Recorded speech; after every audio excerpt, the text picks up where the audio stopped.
Good evening, ladies and gentlemen, and welcome to Why is Kingdom's Death so popular? Now, this is a game that obviously many people do not have. So, why is it so darn popular? Well, like a lot of persuasion, the way that the human mind works is somewhat counterintuitive. Now, I think that we can find it here in the campaign itself, which I'm going to be scrolling through just so that you've got something to look at while I explain things. So, one of the biggest things that they added on straight at the start was something called the Gambler's Chest.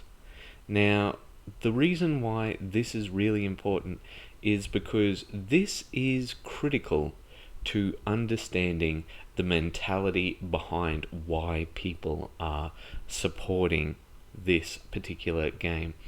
It comes along with the same sort of reward mechanisms that are involved with gambling. Now, when you talk to gamblers, right, and I'm not talking about the people who bet on Melbourne Cup Day, that's a thing here in Australia, or, your one-time punters. No, I'm talking about hardcore gamblers, right? I'm talking about people who are often either at the racetrack or playing poker or something like that.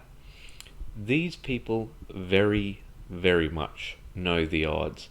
And the thing is, most people know the odds and they know that it's in the house's favour. So, why do they gamble? It's quite simple. The reason that they gamble is that when you get a big win, you get a massive rush of dopamine. Now, this is the reward mechanism that the brain gives out to activities that it wants you to repeat. And it is hardwired into you to repeat that activity again and again for that dopamine reward. Now, that is one of the components of why this is so popular. Now, after showing you that fairly gratuitous, shall we say, little intro, you would be forgiven for thinking that this is every single stereotype that role-playing games, that all of nerd gamedom has tried to overcome for some time. Now, you wouldn't be 100% wrong with that. The thing is that one of your tools of persuasion is to get something wrong. Now, that sounds counterintuitive. Now, while there are a lot of people who are going to be backing this, specifically for the pinups, perhaps for painting purposes, perhaps for other purposes, one of your most important things to do when persuading someone of something is have something wrong. See, that's something that the people who disagree with you can latch onto and see, so long as they are talking about it, it is good for you. The reason it's good for you? Really simple. We do not have great brains. We have pretty simple brains when it comes down to it. See, the thing that we focus the most on is the best thing. It doesn't matter how, gratuitous it is. It doesn't matter how horrific it is. None of its other qualities matter at all. See, the thing is, we look at something a lot and we think that must be the best. Why? Because we're looking at it a lot. It's a form of cognitive bias that a lot of people seem to have quite a few problems escaping. Now, the thing is that one of the other big things that comes with this is something that I think that people don't fully understand. So, there's been a lot of, shall I say, underground talk about this. This game was never really in shops. It was never available to the public.